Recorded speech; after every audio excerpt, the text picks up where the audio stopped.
गुरु रविदास जी की हम लोग बात करते हैं, संत शिरोमणि गुरु रविदास जी की हम लोग लगातार बात करते हैं। उन्होंने कोई ऐसा कार्य नहीं करा कि उनका मंदिर बनवा के उनको पूजा जाए।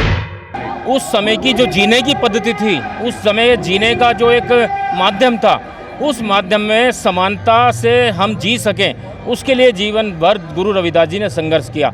और उस व्यवस्था में रहते हुए भी उन्होंने ब्राह्मणवाद पर कठोर प्रतिघात किया, उनका पुरजोर विरोध किया। और आज जहाँ आपने कहा कि मंदिरों में मूर्ति में पूजा करने की आवश्यकता नहीं, ठीक है, गुरु रविदास जी ने मूर्ति पूजा का खंडन किया। गुरु रविदास जी ने कभी नहीं कहा कि आप मंदिरों में जाइए, पूजा कीजिए। नमस्कार, मेरा नाम है सुरेंद्र सिंह और आप देख रहे हैं SM न्यूज़। अम्बेडकर भवन पर हैं हम लोग और यहाँ पे लाखों की संख्या में लोग आज धम्म दीक्षा लेने आए हैं। ब्रह्म प्रकाश जी हमारे साथ हैं, जो गुरु रविदास जी की कमेटी के अध्यक्ष हैं। स्वागत है सर आपका हमारे चैनल में। धन्यवाद जी। क्या कारण है कि बाबा साहब डॉक्टर BR अम्बेडकर ने 22 प्रतिज्ञाओं में कहा था कि मैं ब्रह्मा विष्णु महेश को नहीं मानूंगा? क्यों ऐसा कहा उन्होंने?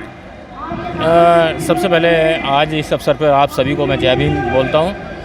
बाबा साहब ने जो 22 प्रतिज्ञाओं के लिए कहा था कि मैं ब्रह्मा विष्णु महेश को नहीं मानूंगा, उन्होंने उस पाखंड को परखा था कि जितने भी ये पाखंडवाद थे, उस पाखंड को मानने से हमारा कोई भला होने वाला नहीं है। तो बाबा साहब ने ही हमारे समाज को पूरे दलित वर्ग को ये संदेश दिया था, आप इस पाखंड से बचिए, इस पाखंड से हमारा भला होने वाला नहीं है। आप किताबों में जाइए, किताबें पढ़िए, समाज की तरक्की का हमारा वही रास्ता है कि हम पढ़ेंगे। जी, वो पढ़ेंगे।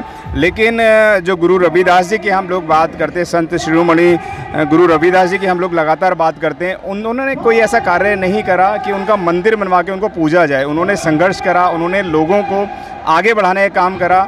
तो फिर क्या कारण है कि सिर्फ उनको मंदिर तक बैठा दिया गया है? देखिए, गुरु रविदास जी ने जो 650 साल पहले सामाजिक आंदोलन किया, उस समय की जो जीने की पद्धति थी, उस समय जीने का जो एक माध्यम था, उस माध्यम में समानता से हम जी सकें, उसके लिए जीवन भर गुरु रविदास जी ने संघर्ष किया। और उस व्यवस्था में रहते हुए भी उन्होंने ब्राह्मणवाद पर कठोर प्रतिघात किया, उनका पुरजोर विरोध किया। और आज जहाँ आपने कहा कि मंदिरों में मूर्ति में पूजा करने की आवश्यकता नहीं, ठीक है, गुरु रविदास जी ने मूर्ति पूजा का खंडन किया।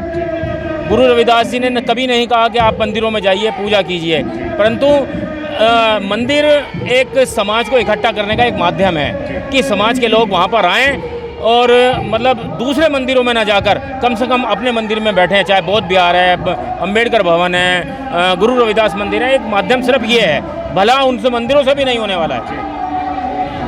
दलितों का मंदिर सीधा कहेंगे, जबकि दलित जो शब्द है वह अनकॉन्स्टिट्यूशनली है, लेकिन फिर भी मैं बोलूँगा दलितों के मंदिरों में जो हिंदू समाज के लोग हैं वह नहीं आते हैं। और दलितों जो हैं या SC ST OBC की बात करें तो वह तमाम हिंदू देवी देवताओं की पूजा करते हैं। तो क्या कारण है कि वह लोग हमारे मंदिरों में नहीं आते हैं? चाहे हम संत शिरोमणि रविदास जी की बात करें, किसी की भी बात करें, वो हिंदू जो तथाकथित लोग हैं वो इस मंदिरों में नहीं आते हैं, गुरु रविदास जी के मंदिर में। तो ये लोग उस मंदिरों में क्यों जाते हैं, वो बताएं। जी, देखिए, मेरा ये मानना है, अगर भारत के अंदर कोई पूजनीय ग्रंथ है तो भारतीय संविधान है। बाकी उसके अलावा जितने भी ग्रंथ हैं वो सब मिट्टी के बराबर हैं, कूड़ा है हमारे लिए।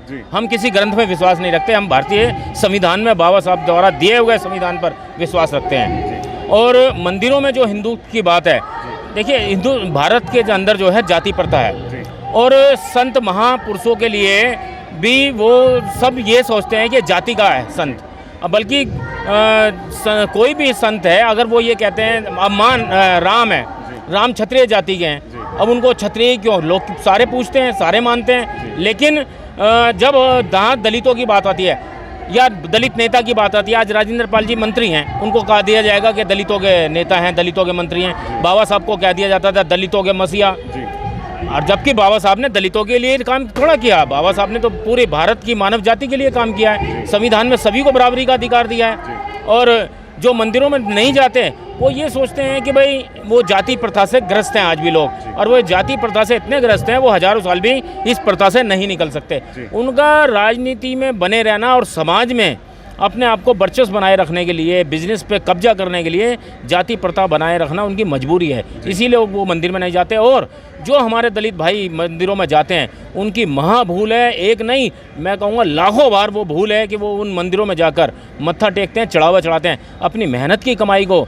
मेरी उम्र 58 साल है, मैं उसमें से लगभग आज 34-35 साल मुझे सामाजिक सेवा और गुरु रविदास जी बाबा साहब के मिशन में जुड़े हो गए। मैं आज तक किसी मंदिर में नहीं गया, मैं अपने किसी बच्चे को मंदिर में नहीं ले जाता। हम क्यों अपने मेहनत की कमाई को जो है उन ब्राह्मण को पालें, उस मंदिर में बैठे हुए व्यक्ति को पालें जो व्यक्ति हमारा सबसे बड़ा विरोधी है, हम उनको पालना नहीं चाहते। और अपने समाज से मैं ये अपील करता हूँ, आप समझदार बनिए, ज्ञानी बनिए, किताबें पढ़िए, बाबा साहब की पढ़िए, गुरु रविदास जी की पढ़िए। गुरु रविदास जी ने स्वयं अपनी हर विषय पर जो है ब्राह्मणवाद का कटाक्ष किया है। बाबा साहब ने उनका जो है विरोध किया है कट्टरपंथियों का, जो इस प्रथा को जारी रखना चाहते हैं। और समाज से मैं यही अपील करता हूँ कि बहुजनों की जो लड़ाई है वह ब्राह्मणों से है या ब्राह्मणवाद से है, वह बताएं।